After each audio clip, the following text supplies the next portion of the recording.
గురుగారు, నవరత్నాలు, నవగ్రహాలు, నవధాన్యాలు అసలు మన భవిష్యత్తుకి ఎలా సహాయపడతాయి అంటారు?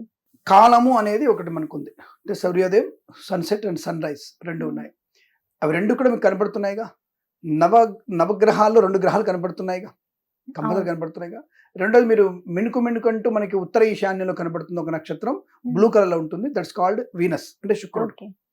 రెండవది అంగారకుడికి మన యాత్ర స్టార్ట్ అయింది. ఆల్రెడీ వెళ్తున్నది. ఇంకో 2 నెలల్లో, 3 నెలల్లో చేరుకోబోతుంది అంగారక యాత్ర అనేది. హ్మ్. ఆదిత్య యాత్ర కూడా చేస్తున్నారు. అది వేరే విషయం.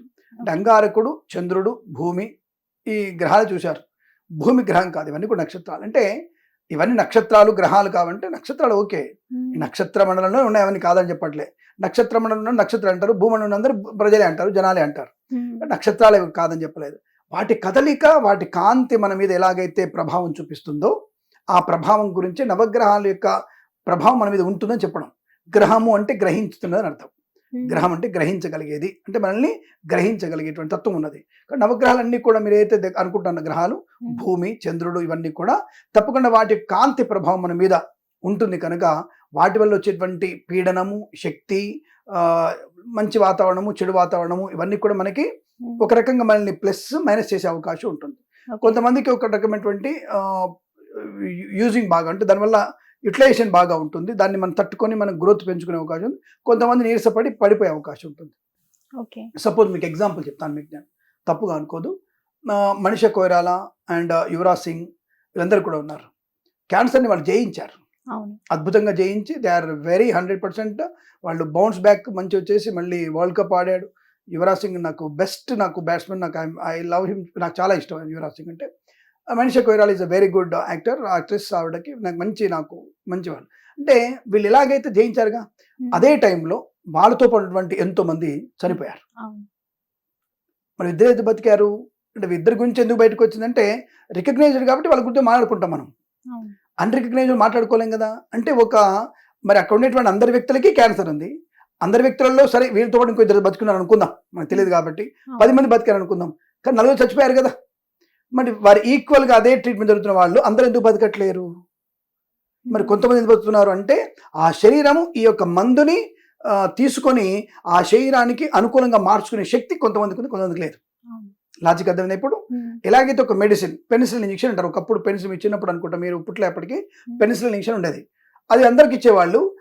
ఒక 1996 తర్వాత దాన్ని టెస్ట్ చేసేవారు. చెప్తున్నారు ఇప్పుడు అంటే ఒక చర్మం దగ్గర ఇట్లా కుచ్చి ఏసి చర్మం గనుక పాడవకపోతే దాన్ని ఇస్తున్నారు. పెనిసిలిన్ రియాక్షన్ అవుతుంది. అప్పట్లో అందరికీ పెనిసిలిన్ ఇచ్చేవారు.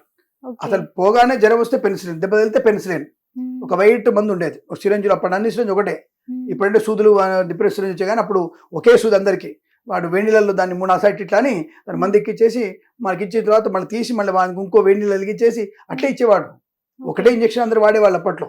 సో హ్మ్. మరి అలాంటిది పెనిసిలిన్ ఇంజెక్షన్ తీసుకునేవాళ్ళం. అప్పుడు మాకేం కాలా. 96 తర్వాత టెస్ట్‌కి వచ్చేసింది. నీకు పెనిసిలిన్ పడదు, నీకు అది పడదు, నీకు ఇది పడదు అని. అంటే శరీరం యొక్క అనుకూలతని శరీరం యొక్క అంటే అది ఏది స్వీకరిస్తుందో ఏది స్వీకరిస్తుందో తెలవట్లేదు దానికి. అంటే అనేక రకాల బ్యాక్టీరియా, హార్మోన్స్ బ్యాలెన్స్, ఇంబాలెన్స్ వల్ల హ్మ్. శరీర తత్వం అలా ఉంటుంది. ఎలాగైతే ఒకే మెడిసిన్ అందరికీ సరిపోవడం లేదో, అదే శుక్రుడి గ్రహ కాంతి, అదే చంద్రకాంతి, అదే రవికాంతి అనేది ఒక్కొక్క వ్యక్తిలో ఒక్కొక్క భావోద్వేగాన్ని కలిగిస్తుంది. దానివల్ల నవగ్రహాలకి మనకి ఏ హ్మ్. గ్రహాలు బాగుంటే ఆ గ్రహాల టైంలో మనకి అనుకూలతని, ఏ గ్రహాలు బాగాలేదో ఆ టైంలో మనకి నెగెటివ్ ఇచ్చేటువంటి అవకాశం నవగ్రహాలతో ఉంటుంది. ఇక ఓకే. మనం ఇది గ్రహ సంచారం మన జాతకంలో దశ అంతర్దశలు, గ్రహ సంచారాలు, ఏలినాటి శనులు, సప్తమ శని, అష్టమ శని, ఈ హ్మ్. గోచారంలో గురుడు బాలేడు, పంచమ గురుడు, సప్తమ గురుడు చెప్తున్నారు. ఇవన్నీ కూడా ఒక క్యాలిక్యులేషన్. గ్రహాలకి మనకి సంబంధం ఉంది. గ్రహాలకు కదలిక మనకు వాటి నుంచి కాంతి వల్ల మనకి ప్రయోజనం, అప్రయోజనం ఉంటుంది. ఇది క్లారిటీ.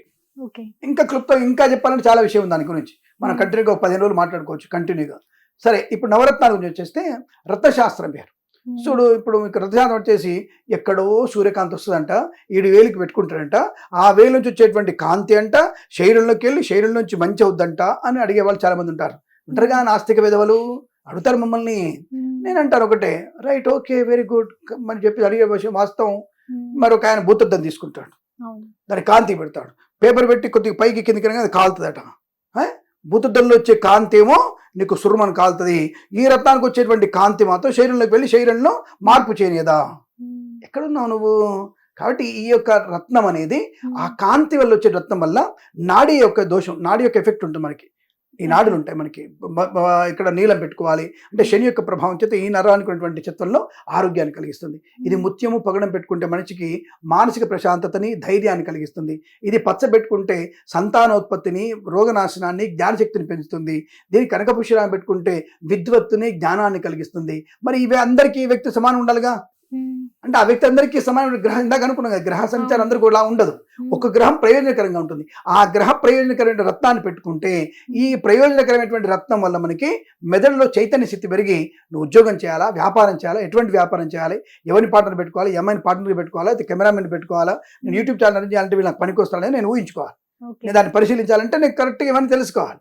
కాబట్టి ఈ రత్నం పెట్టుకున్నటువంటి జిజ్ఞాస, జ్ఞానం పెరుగుతుంది. కాబట్టి రత్నధారణ మంచిది. ఇది కాంతి వల్ల, చంద్రుని కాంతి వల్ల కావచ్చు, రవి కాంతి వల్ల కావచ్చు, ఆ కాంతి కిరణాల వల్ల మనకు వచ్చేటువంటి ప్రయోజనం అనేది రత్నశాస్త్రం చెప్తోంది.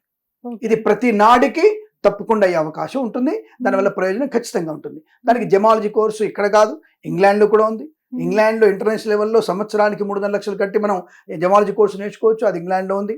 అది గమనించుకోవచ్చు. గొప్ప గొప్ప వాళ్ళు కూడా ఈ రత్నశాస్త్రాన్ని తప్పకుండా నమ్ముతారు. ఇది రత్నశాస్త్రం. నవధాన్యాలు అన్నారు. ప్రకృతికి మనకి ఇచ్చినటువంటి తిండే నవధాన్యం. రాగి సంకటి, జొన్న సంకటి, తైదలు, అంబలి. ఒకప్పటి భాష ఇది భోజనం అంటే. కాబట్టి ఈ నవధాన్యాలు చూసినటువంటి తృణధాన్యాలు వచ్చేటువంటివే తాగేవాడు. ఇప్పుడు నువ్వు అన్నం తింటున్నావు తప్ప ఒకప్పుడు అన్నానికి అంత విలువ లేదు. రాగి సంకటి, ఇప్పటికి కూడా మనకి కడప, కర్నూలు వైపు వెళ్తే రాగి ముద్ద పెడతారు బ్రహ్మాండంగా. రాగి ముద్ద, దాన్ని వాటర్గా చేసుకుంటే రాగి సంకటి. మేము రోజు తాగుతాం దాన్ని. రోజు రాగి సంకటి మేము తాగుతాం. అలాగే తైదల సంకటి ఉంటుంది. తర్వాత మనకి జొన్న రొట్టె, జొన్నతో చేసేది అంబలి, జొన్నలతో చేసేది అంబలి అంటారు దాన్ని. అంబలి అంటే కూడా సేమ్ టేస్ట్, డిఫరెంట్ టేస్ట్. దాన్ని నిమ్మకాయ కలుపుకోవచ్చు, మజ్జిగ కలుపుకోవచ్చు, పాలు కలుపుకోవచ్చు, షుగర్ కలుపుకోవచ్చు. దాన్ని ఎలాగైనా తినవచ్చు. ఇవి తినడం వల్ల, ఈ ప్రకృతి ఇచ్చినటువంటి నవధాన్యాలు తినడం వల్ల మనకి దాని వచ్చేటువంటి ఆరోగ్య శక్తి బాగా ఉంటుంది. బలమైనటువంటి బ్యాలెన్స్డ్ హార్మోన్, బ్యాలెన్స్డ్ ఫ్యాట్ ఉండగలిగేటువంటి ప్రసాదమే ఈ నవధాన్యాలు అంటారు. నవధాన్యాలు ఒడ్లు ఒక పార్ట్, కానీ ఒడ్లు మాత్రమే ఎక్కువ తింటున్నాం, మిగతా ధాన్యాలు తినట్లేము మనం. అందుకే మన రోగాలు ఎక్కువ వస్తున్నాయి. అన్నిటి తింటే మంచిది. మనం చంద్రుడే తింటున్నాం, మిగతా గ్రహాన్ని పక్కన పడేసాం. దానివల్ల మనకి ఎఫెక్ట్ ఎక్కువగా ఉంటుంది. కాబట్టి అన్ని రకాల నవధాన్యాలు తినడం వల్ల మంచి ఆరోగ్యవంతమైన ప్రయోజనాన్ని పొందుకుంటాం. అవి తినడం వల్ల ఆరోగ్యవంతమైన గ్రహ యోగం పెరుగుతుంది. గ్రహ యోగంతో పాటు రత్నధారణ చేసుకుంటే అద్భుతమైనటువంటి జీవన ప్రయాణం సాగుతుంది. కాబట్టి ప్రకృతి అయినటువంటి ఈ పదార్థాలన్నీ కూడా మనకి జీవన సాంగత్యానికి, ప్రయాణానికి పనికొచ్చేవి నవ అనేటువంటి గ్రహ రత్న ధాన్యాలు. రెండోది, నవధాన్యాలు 2 రకాలు ఉపయోగపడతాయి. లోక కళ్యాణం కోసం చేసేటువంటి హోమంలో వినియోగిస్తే ఆవు నెయ్యితో కలిగినటువంటి ఈ యొక్క నవగ్రహ పదార్థాల వల్ల వచ్చేటువంటి ధూమం, పొగ అనేది మంచి వర్షాన్ని కలిగిస్తుంది, పశువృద్ధి బాగా కలిగిస్తుంది. మనిషిలో ఒక మంచి జ్ఞానాన్ని కలిగించే అవకాశం ఆ ధూమానికి ఉంటుంది. ఎక్కడెక్కడైతే ఈ ధూమం, ఈ పొగ ఉంటుందో, యజ్ఞ పొగ, అది మంచి అన్నాన్ని, మంచి వర్షాన్ని కలిగిస్తుంది. దానివల్లనే నవధాన్యాలకి, నవరత్నాలకి, నవగ్రహాలకి లింక్ మనిషికి ఎప్పుడు ఉంటుంది, ఇప్పుడు ఉంటుంది. దెన్ ఆఫ్టర్ 1 lakh years కూడా ఇది ఉంటుంది, ఖచ్చితంగా ఉంటుంది. అప్పుడు అడిగిన చెప్తాను ఈ విషయం. 1 లక్ష సంవత్సరాల తర్వాత మీరు చదివిన ఈ విషయం చెప్తారు. అప్పుడు నేను ఉంటాను గ్యారెంటీగా. మీరు అప్పుడు ఉంటే మీరు కూడా అడగవచ్చు. ధన్యవాదాలు. శుభమస్తు.